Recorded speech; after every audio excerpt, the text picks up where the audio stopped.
Anything you're adding so much more weight on those joints, it's going to tear them up. So definitely fat dogs, not a good thing. Keep them skinny. What causes hip dysplasia? Both the mother and father were negative for hip dysplasia. Can my dog get it? And the answer is yes, for sure. While it's great to run around on the weekend and stuff and get that aerobic exercise, it's really important to do it, I would say, like at least an hour a day. What should owners look out for? Hip dysplasia is a pretty big issue with dogs. I know you see it. I see it all the time. Back when I worked orthopedics, it was hip surgeries, hip pain, hip problems, hip this, hip. With joint disease, joint stiffness, is it mainly older dogs that get that, or can it start at any age? It definitely can start in puppies for sure. I guess who's most likely to be affected? I would say the large breed dogs, the giant breeds. Those are the most commonly affected. The poster child dog that I think of who would be symptomatic for hip dysplasia. I think of a obese, not moving around so much, not getting so much exercise, chocolate lab or yellow lab. I think of yellow labs. I don't know labs, why, but yeah. That's what I think of. Labs, Goldens. Labs, Goldens, German Shepherds, Great Danes, St. Bernards, Old English Sheepdogs. My in-laws actually just got an Old English Sheepdog puppy, Warren, who's adorable, and and thank God, knock on wood, doing fine orthopedically as of right now. But yeah, those big breed dogs, Neapolitan Mastiffs, Bulldogs, those are the affected players primarily. And certainly being fat doesn't help. At any breed. Any breed. Anything you're adding so much more weight on those joints, it's going to tear them up. So if anybody has any questions, put them in the chat. We'll answer them. So definitely fat dogs, not a good thing. Keep them skinny. With that, do you at what age do you normally talk to owners about hip dysplasia, or do you wait until there's a problem, or do you preemptively have a discussion with them? I'm more of a, and I guess to answer the initial question that you had about when it can be seen, mention the breed, it can be seen later in life, especially when osteoarthritis starts to kick in. But it can be seen and be, the early, more subtle signs of a dog with symptomatic hip dysplasia can be seen earlier in life, in a puppy, 4 or 5 months old. But I guess when do I talk to owners about this? I don't bring up the word hip dysplasia usually in a first time puppy visit. But I do talk to them about, the relative importance of exercise, weight gain. I'm expecting a large breed dog to, every 3 to 4 weeks, when they come in for their vaccines, while the vaccines themselves are extremely important, I feel like one of the most important things is to not only just get them up to the vaccines, but assess where they're at in their growth and the weight. It's a very simple tool that we have, a scale, but it's an important metric because, I saw a cat with hyperthyroidism today, and he is extremely, I really don't like this cat, not to be rude. And the owner knows that we don't like this cat. She understands that he's completely different in the clinic versus in her home. But, and I bet that's the case too. Maybe he's a love bug at home. I believe it. But he's just notorious. Everyone knows his name. And he's kind of evil in the clinic. And we saw him for, he's 16 years old man. His hyperthyroidism has been managed on it for years. And he had, we assess every kind of 3 to 6 months, make sure that, we do need to increase or decrease the dosage. And his total thyroid hormone level is historically been great. This year, or this particular month rather, which I think was actually the first time it was measured this year, was just 0.1 micrograms above the normal reference of the upper limit of normal for a cat with hyperthyroidism. And I told the owner, like, technically yes, we can increase his dosage, but that would be the purest way. That would definitely be the academic, the right thing to do. But in lieu of him not really showing signs of uncontrolled hyperthyroidism, weight loss, ravenous eating, just muscle wasting away, do we need to do that? And can we get away with like the lowest effective dose? And so I mentioned that to her. And the big thing is that he actually has gained weight from last visit. He was like 8 pounds, I was 9.25 pounds, which is fantastic. I'm sure you've seen a bunch of hyperthyroid cats over the course of working at vets. And I had one. Yeah. And you had one, yeah. And he or she probably was like skin and bones. Oh yeah. And sometimes it's like 4 or 5 pounds. I mean, it's crazy. But this guy's gained weight, so I'm very pleased with that. And at the end of the day, you treat the patient, not necessarily the numbers on the blood work. So that's what I told her. I told her, we're going to do it in 3 months again.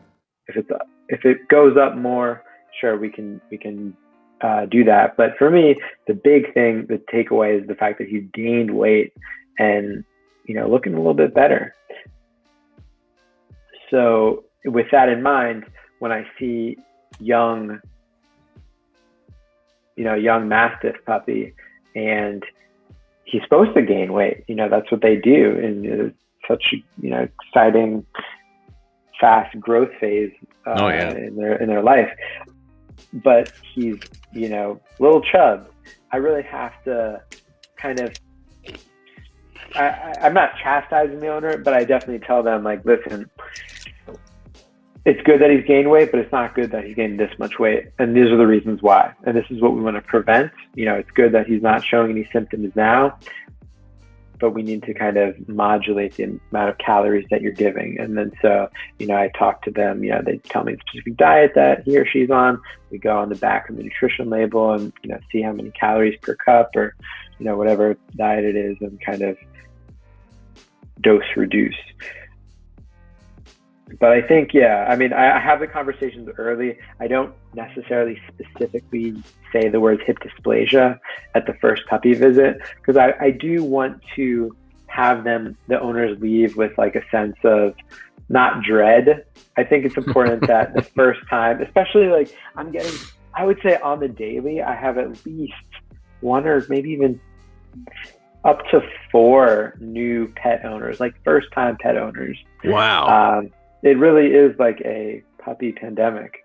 And a lot of them, like gun sales now. There's so many first time gun owners out there. They're out there buying guns and dogs. So yeah. It's real talk, especially after what's going on this whole week and the Derek Chauvin trial and, just the state of affairs and everything, Indiana. God bless everyone, mankind, for the unfortunate things that have happened. But it's true, it's very easy, I guess, to buy a dog and a gun these days. And, we have to treat them well. We have to treat our dogs well. And a lot of people just have no clue. But I don't want them to leave that first appointment saying, oh my God, my King Charles Cavalier is going to develop degenerative mitral valve disease. That's right. Yeah, her eyes are going to pop out. She's going to get the pop out, exophthalmos. Yeah. Or I think those things in my head. Yeah. I think, I saw a cute dachshund this morning. Gonna get IVDD. Give it a few years. If she gains enough weight. Mrs. Zombie was her name. Cute little dachshund. She could get IVDD. So I don't say that, but I'm like, we look forward to seeing you back in 3 or 4 weeks. These are the things that, we'll be looking out for. We expect you to be gaining weight, but we want to, make sure that you don't overload with the treats or something. Obviously, That's a good way to enhance the human-animal bond, but it's a very easy way to pack on the pounds too. That's right. Food is not love. Food is not love. Like you said, there's nothing happier than watching your puppy just go to town on a bowl of food, but you're doing that 17 times a day. Imagine you doing that, going to the buffet all the time, and you're going to pack on the pounds, and you're going to have arthritis, and you're going to have hip dysplasia. So what causes hip dysplasia? So it's your genes. That's essentially what it boils down to. I saw the cool little question on a little questionnaire thing for this podcast about, can't find it now, the powers that be. Sent a lot of questions this time. I can't find the question, but it was essentially like I got this dog, both the mother and father were negative for hip dysplasia. Can my dog get it? And the answer is yes, for sure. They may both carry like the recessive allele, and maybe they're not expressing it physically. Their phenotype is not manifesting in them, but passing it down. Unfortunately, baby Great Dane inherits both those alleles from the parent, recessive, and then is susceptible and will develop hip dysplasia. So that's kind of what it boils down to, the parents. That being said, if a dog does get it, and by it, the dysplastic portion is essentially that the ball and socket joint of the hip. So you have the femur and the pelvis, the acetabulum, which is kind of like the socket ball goes into. There's uneven growth of one versus the other. They are not growing at equal rates. Then potentially when a dog moves, the head of head of the femur is going to subluxate and kind of move out. It's like it has joint laxity and movement, and so it will kind of, instead of be square in there, kind of going to the side a little bit, and instead of being deep in like the acetabular rim, that kind of like, what's it called? Not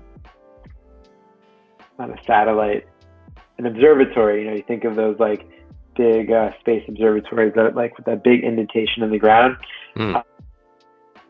And I was thinking about it because one of my friends is going to Puerto Rico in 2 weeks, and the largest radio telescope in the world was Arecibo, and it got destroyed.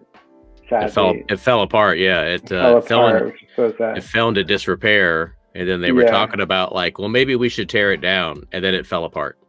Like a big part of it collapsed, and it was in the movie GoldenEye. They used that, the James Bond movie. Oh, I actually didn't know that. The end of that was filmed at that telescope. Yeah. Interesting. Or a radioscope or whatever it is.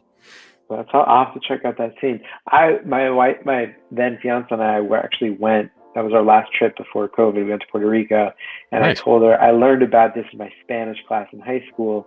Why don't we check it out while we're in Puerto Rico? So we drove to Arecibo, went there, took the tour. It was awesome. And it's just crazy to think that it's no longer operational, and it's kind of crazy. But it was a beautiful, beautiful spot. But yeah, so like essentially that crater holds the head of the femur, and a dog that's maybe running around, it can, or has hip dysplasia, will potentially have a portion of that head kind of subluxate out, and you might even hear a pop. And owners sometimes will do that, freaks them out, and it may not necessarily cause pain immediately to a pet, but that looseness, that laxity is definitely not a good thing. And it can cause some microfractures in part of the pelvis and lead to bad news later on.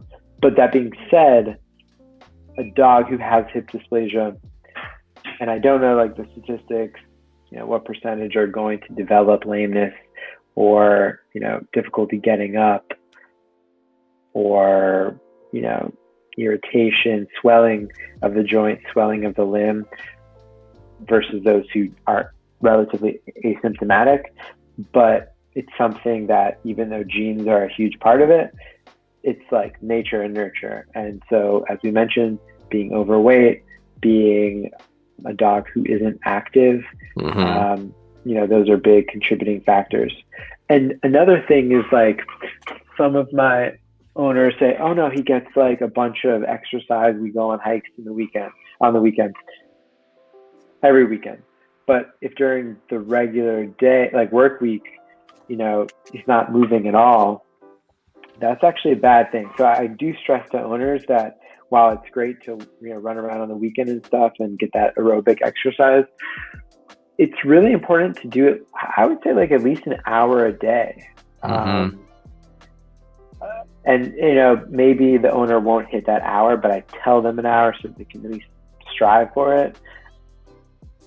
But we and our animals and our dogs are meant to move. That's what we do. Right. Yeah. And I think consistent, daily exercise is important. And a dog who, an overweight Labrador who's not, getting any exercise during the week, but then, on Saturday morning, plays 3 hours at the park, that actually might be a recipe for disaster.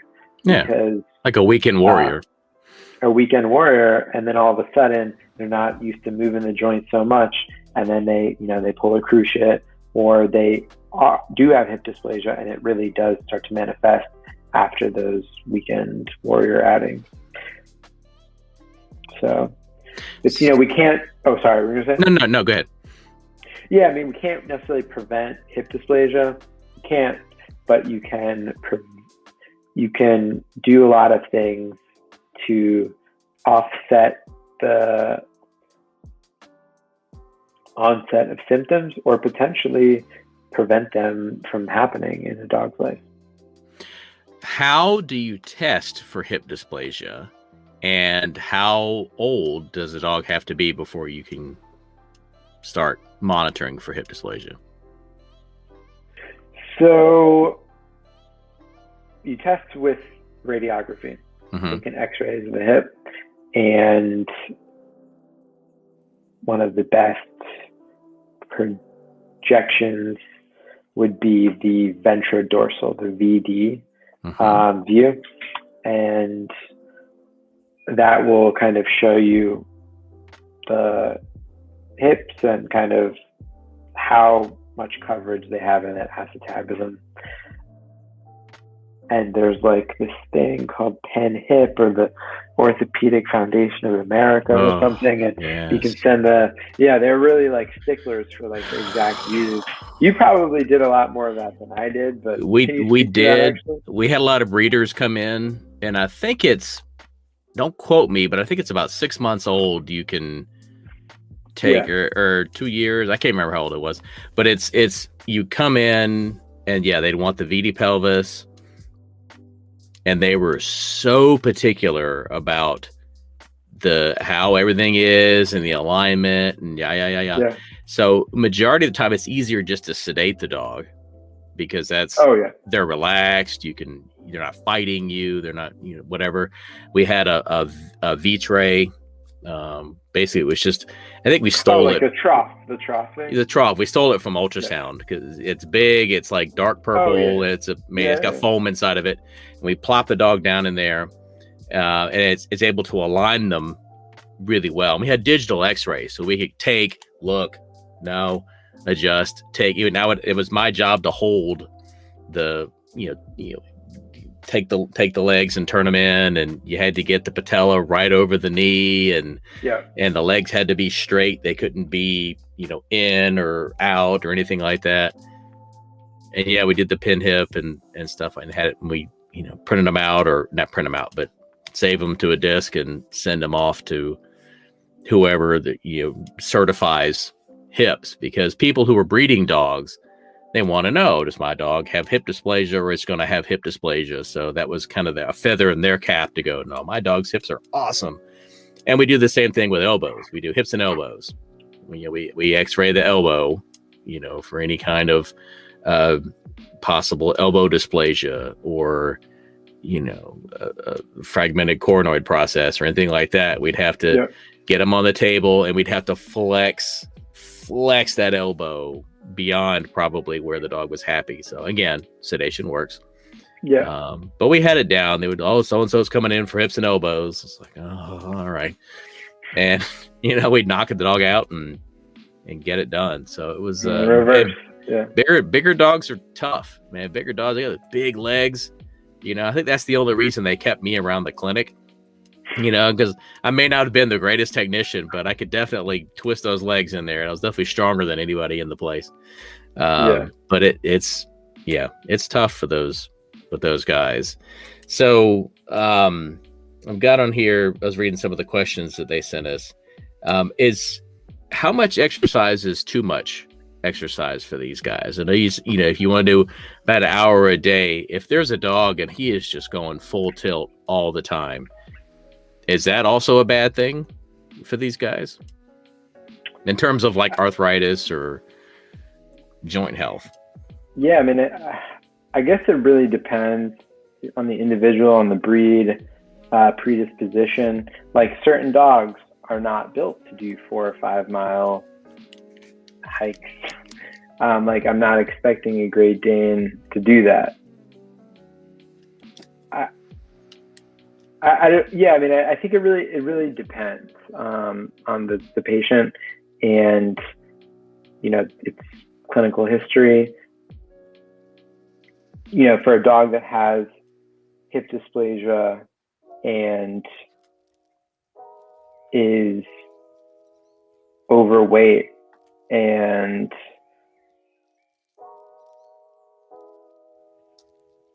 I guess it depends on the age too, but I would have